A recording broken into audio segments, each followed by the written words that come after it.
400 point energy डाउ। कभी कभी क्या होता है, जब आप बड़ा किसी को इग्नोर बहुत समय तक, ज़्यादा समय तक करते हैं तो फिर वो अपनी प्रेजेंस दिखाने की कोशिश करता है। तो कल पिछली बार हुआ ये कि हमने 2 हफ्ते तक ग्लोबल मार्केट्स बड़े तेज थे, हमने उन्हें इग्नोर किया, हम मजबूत होने के लिए मना कर रहे थे उनके पीछे। उन्होंने बोला अच्छा कोई बात नहीं, तुम तेजी में मुझे नहीं फॉलो करते ना, मंदी में तो करोगे।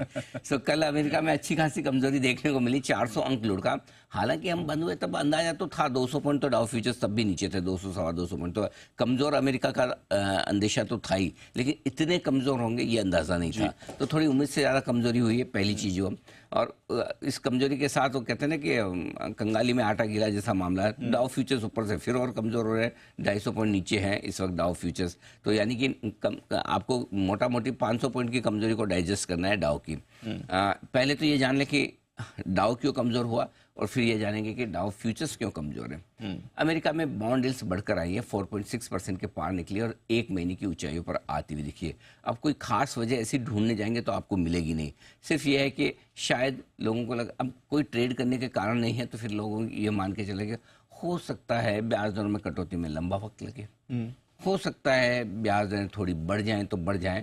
मतलब ऐसा कोई खुल के बात नहीं कर रहा, लेकिन दबी जबान में अमेरिका के बाजार ऐसा फील कर रहे हैं, और ये फील करने में ही थोड़े से आपके बॉन्ड यील्ड बढ़े हैं, थोड़ा डॉलर इंडेक्स बढ़ा है, तो दोनों का बढ़ना इक्विटी मार्केट के लिए अच्छा है नहीं।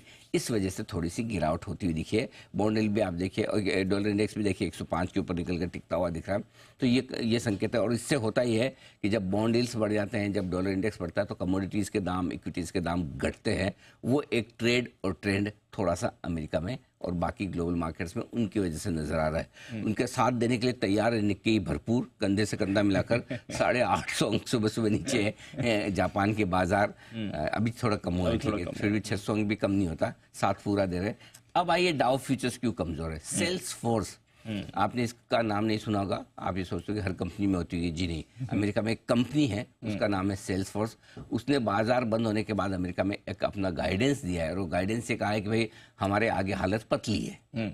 और उसके बाद पोस्ट मार्केट, मतलब वहाँ पर क्या होता है, बाजार बंद होने के बाद भी वो अपनी जैसे होता है ना कि ट्रेड होते रहते हैं, जिसे कहते हैं कि एक्सटेंडेड ट्रेडिंग आवर्स में, उसमें सेल्स फोर्स 16% लुढ़क गया। तो डाउ में, और ये डाउ का हिस्सा है, डाउ जो इंडेक्स है उसका हिस्सा भी है। तो डाउ फ्यूचर्स में जो कमजोरी दिख रही है, माना यह जा रहा है कि आज रात को जब अमेरिका के बाजार खुलेंगे, सेल्स फोर्स अगर 15-16% घटेगा तो उसका सर डाउ पर पड़ना है। उस हिसाब से डाउ 250 पौने 300 पॉइंट फ्यूचर्स पर कमजोर है।